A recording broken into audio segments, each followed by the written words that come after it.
Je m'appelle Nicolas Vincent Poirier. Si on combine le film Swept Away de 2002, le plus gros flop de l'histoire de la carrière de Guy Ritchie jusqu'à date, et le film Misery, le thriller de 1990, on obtient le film Send Help, le premier film d'horreur, si je peux dire comme ça, de Sam Raimi depuis 2009, depuis le film Drag Me to Hell. Alors, Sam Raimi qui revient dans ses amours pour le cinéma, les thrillers, l'horreur, le gore. C'est un petit film de 1h55 et l'histoire est assez simple. C'est une employée, son patron arrogant, et ils survivent à un crash d'avion. Ils se ramassent sur une île déserte. Et bon, ils vont devoir s'aider et ils vont aussi essayer de s'entretuer. Et c'est ça qui fait la magie du film, parce que, veut pas, un film de survivaliste comme ça, à certains moments, on sent qu'il y a quelque chose entre les deux qui vont se développer et c'est bien, il y a une bonne chimie, ils vont s'entraider. Et d'autres moments, ils veulent se tuer. Et je n'en dis pas plus parce que j'ai été agréablement surpris par ce film, encore une fois réalisé par Sam Raimi. Et bon, pour ceux qui ne connaissent pas Sam Raimi, bon, il a fait la trilogie Spider-Man au début des années 2000. Et avant ça, il s'est fait connaître pour la franchise Evil Dead. Et ce scénario-là, le scénario pour Send Help, ce qui est intéressant, c'est que c'est un scénario original. C'est basé sur absolument rien du tout. Pas de livres, pas de mini-séries, pas de bande dessinée, absolument pas. Et c'est rare aujourd'hui au cinéma. De plus en plus rare, malheureusement, qu'on voit des œuvres originales. Et ce film-là, c'est en 2019 qu'on l'a annoncé. Et quand Sam Raimi a embarqué dans le projet autour de 2024, là, il a changé ça à sa manière parce qu'à la base, l'histoire, c'était un thriller tout simplement.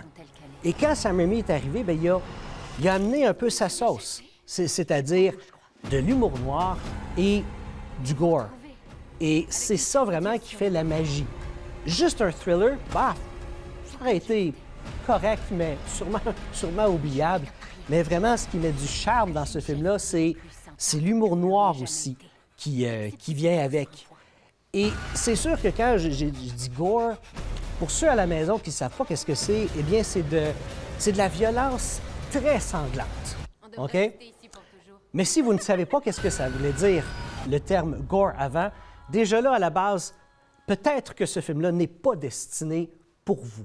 OK? Parce qu'en général, le gore, moi, je suis un amateur de gore et j'ai découvert ça dès mon très jeune âge. On est amené naturellement vers ça, pour ceux qui aiment ça. Et dans le casting, Rachel McAdams, excellente dans son rôle, et Dylan O'Brien, excellent aussi. À la caméra, ils ont une très, très bonne chimie ensemble.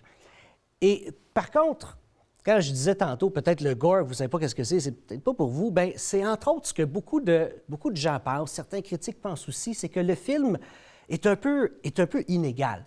Mais en même temps, il faut le comprendre un petit peu aussi, parce qu'à la base, c'était un thriller, simplement, et c'est durant le tournage et la post-production du film. Bon, c'est quoi la post-production? C'est le montage, c'est le moment où on assemble toutes les images ensemble, où on met les effets visuels, la musique, et on combine tous les ingrédients ensemble pour faire le film. C'est sûr que peut-être pour certains, il y a un ton inégal, et peut-être pour certains, il y a un peu de gore, mais quand on dit un peu de gore, pour tous les fans comme moi de ce que Sam Raimi a fait, il ne faut pas du tout se baser sur ceux qui ont moins aimé le film à cause de ces critères-là, parce que, selon nos critères à nous, non, il n'y en a pas tant que ça de gore. Il y en a à certains moments, mais encore une fois, pour ceux qui n'aiment pas ça, peut-être éviter, OK? Éviter ce film-là. Et pour ce qui est de Sam Raimi, je trouve que c'est tellement une bonne idée, une bonne chose qui a été un petit peu vers d'autres choses, parce que, Rachel McAdams, Sam Raimi a travaillé avec Doctor Strange 2.